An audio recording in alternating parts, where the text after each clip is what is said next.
nós vamos passar agora para o nosso segundo ponto, né? O que nós poderíamos falar mais? Eu falei para você, então, atacar um livro de cada vez, entender a importância da leitura bíblica de forma ordenada, estudada, para que você permaneça em Cristo Jesus, de maneira crescente e com significado no seu relacionamento com Ele. A segunda coisa que nós precisamos levar em conta é que você precisa necessariamente se dedicar a uma vida de oração. E quando nós falamos de vida de oração, nós não estamos falando daquelas orações que a gente faz na hora de fazer uma prova na escola, ou na hora dos apertos da vida, na hora que alguma coisa acontece, ou aquela oração da hora da refeição, ou de noite antes de dormir. Tudo isso é muito bom, não deve ser negligenciado.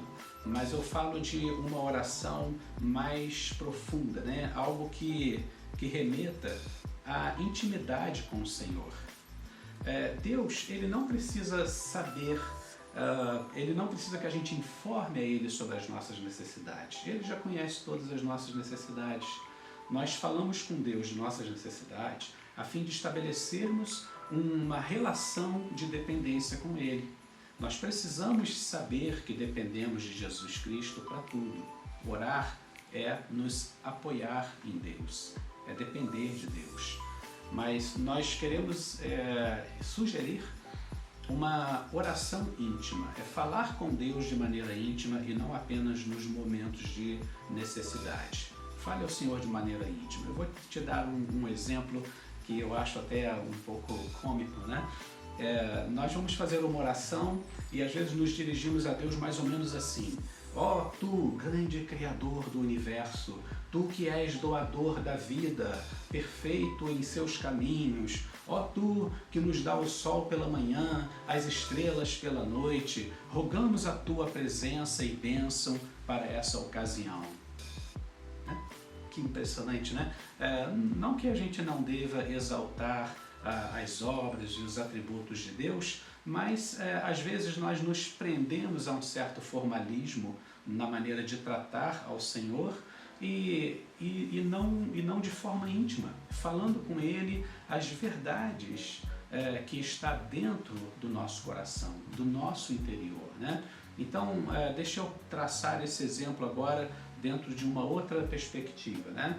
Eu tenho um filho, ele tem 25 anos, tenho outro filho com 24 anos, e imagina se esse filho chegasse para mim e dissesse assim: ó, tu, coordenador geral do Ministério Geração Sem Limites, pastor de todos os jovens da comunidade cristã, tu me vestes e me alimentas todos os dias, tu proves para mim tantas coisas boas, tantas boas dádivas, eu rogo-te que nesse dia me emprestes a chave do carro.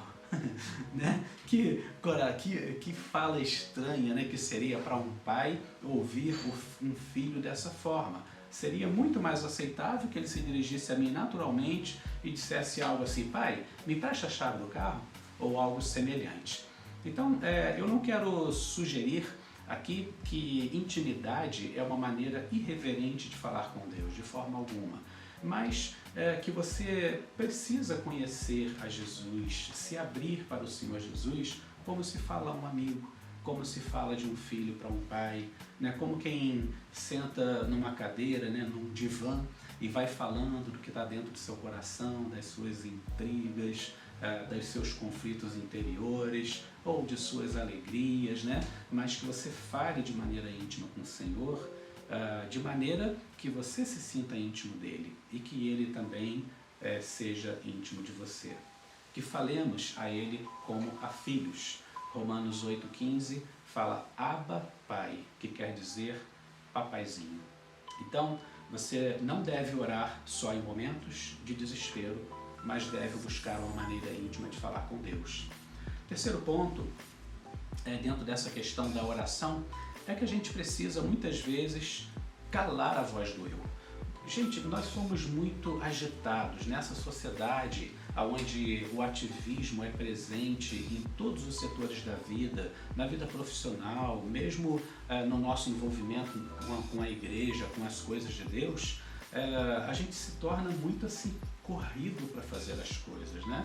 Então imagine você que eu pegasse o meu telefone e ligasse para um amigo, né? Eu vou ligar aqui para um amigo, o nome dele é Jean, né? Eu pego o telefone, ligo para o Jean e falo: alô Jean, oi Jean, tudo bem? Quanto tempo, Jean? Que saudade, como é que estão as coisas por aí? Como é que está a quarentena? Você está conseguindo pagar as contas? E lá no trabalho, como é que tá? Poxa, Jean, tô muito afim de comer um churrasco, de ver você, da gente, quem sabe, caminhar aí pelas ruas, né, na via expressa, ou andar de bicicleta, tá ok? Então tá, Jean, tchau, pá! Aí desligo o telefone e depois eu viro para minha esposa e falo assim: é estranho esse Jean, né? Ele não fala comigo. Como que Jean iria falar comigo se eu pego o telefone, descarrego um monte de coisas em cima dele e não aquieto e não fico calado um pouco para ouvir o que ele tem a me dizer? Certamente você vai me dizer: você não deu chance nenhuma para o Jean falar com você. Agora, não é assim que falamos com Deus? O Salmo 46:10 nos ensina o seguinte: aquietai-vos e sabeis que eu sou Deus, sou exaltado entre as nações, sou exaltado na terra. O aquietar o coração, o calar a voz do eu, faz parte da oração, porque a oração não é um monólogo, não é apenas eu colocar para Deus tudo que eu quero dizer e vou embora em nome de Jesus, amém. Não, eu preciso parar e ouvir, interagir, ouvir enquanto falo e falar enquanto ouço, ou melhor, né, falar enquanto ele me ouve, mas também ouvir enquanto ele me fala. Isso é algo que nós precisamos fazer como? Aquietando a voz do eu, né? Aquietando-nos diante do nosso Senhor. Êxodo 14, verso 13, também diz assim: Moisés, porém, respondeu ao povo: não temais, aquietai-vos e vede o livramento do Senhor que hoje vos fará. Porque os egípcios que hoje vedes, nunca mais os tornareis a ver. Olha que coisa maravilhosa, né? Moisés estava ali diante do Mar Vermelho, junto com o povo que tinha saído do Egito, e atrás deles vinham as tropas furiosas de Faraó para destruir o povo em ordem de batalha. E Moisés, o que que faz, né? Ele podia pular no Mar Vermelho e sair a nado, desesperado, mas ele ora ao Senhor. E o Senhor fala com ele: aquietai-vos, porque esses que hoje perseguem a vocês, nunca mais vocês verão o seu rosto. Se eles não param para ouvir, como teriam o livramento de Deus? Como teriam a resposta de sua oração? Então, queridos, nós precisamos entender que orar não é só nos momentos de dificuldade, aperto, na hora da refeição, mas é falar de forma íntima com Deus e é também aquietar o nosso coração diante dele. Oração não é um monólogo, oração é um diálogo com Deus, uma via de mão dupla. Nós ouvimos e nós também falamos com o Senhor. 1 Reis 19:12 diz o seguinte: depois do terremoto veio um fogo, mas o Senhor não estava no fogo. E depois do fogo veio um cicilo suave. Ouvindo Elias, envolveu o seu rosto em seu manto e saindo pôs-se à entrada da caverna, e eis que uma voz lhe disse: que fazes aqui, Elias? Né? Deus não estava no trovão, não estava no terremoto, não estava no fogo, mas ele estava no cicilo suave. Muitas vezes nós vamos orar e esperamos a resposta de Deus de uma maneira, mas ela vem de outra.